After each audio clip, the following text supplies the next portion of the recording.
Assalamualaikum warahmatullahi wabarakatuh. Saya Hana Rityawati Parmana, NIM 121125135enam. Saya adalah mahasiswa Magister Manajemen di Universitas Sangga Buana YPKP.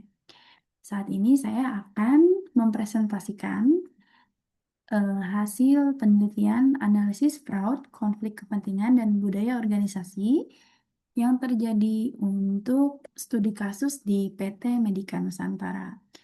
Presentasi ini ditujukan untuk memenuhi nilai ujian akhir semester untuk mata kuliah Etika Bisnis yang dibimbing oleh Ibu Farida Yuliati.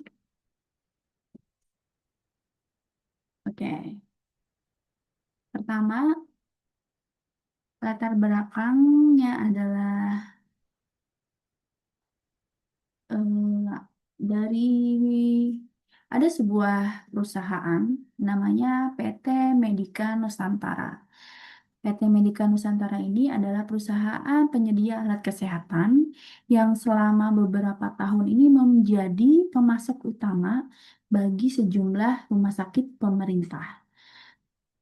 Nah, dari sini saya ada tim dari ini ada timbul sebuah kasus ya. Kasusnya itu adanya pemberian komisi ilegal terhadap secara struktur untuk mempengaruhi keputusan pengadaan di rumah sakit pemerintah. Lalu perusahaan juga memanipulasi tender. Yang ketiga adanya penggelembungan dana atau markup. Yang keempat itu adanya erosi anggaran publik. Yang kelima adanya normalisasi dan intervensi manajemen. Kelima poin ini menjadi ringkasan kasus yang ada terjadi di PT Medika Nusantara. Nah, dari kasus tersebut, saya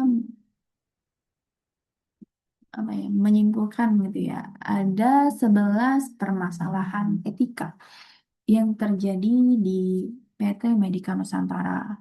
Yang pertama itu,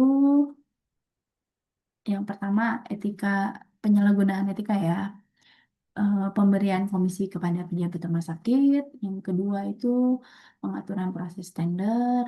Yang ketiga ada markup harga kesehatan. Yang keempat manipulasi biaya pelatihan. Yang kelima konflik kepentingan. Yang keenam penyembunyian temuan audit internal. Yang ketujuh penyalahgunaan wewenang oleh manajemen. Yang kedelapan normalisasi fraud dalam budaya organisasi. Yang kesembilan lemahnya perlindungan terhadap whistleblower. Yang kesepuluh pelanggaran terhadap kepentingan publik. Dan yang kesebelas adanya pelanggaran prinsip tata kelola perusahaan.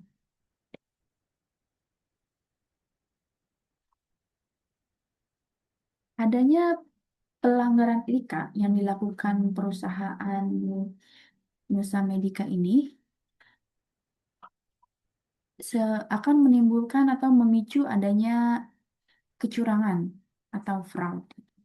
Dari kecurangan ini, saya menganalisis kecurangan-kecurangan ini dengan berbagai teori gitu ya. Yang pertama itu adalah kasusnya kasus kecurangan ini di berdasarkan pendekatan teori eh, teori dan fraud triangle ya.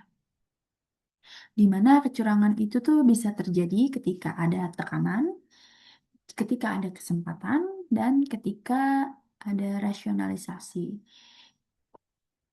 Nah, analisis kecurangan juga dapat dilakukan pendekatan berdasarkan fraud diamond.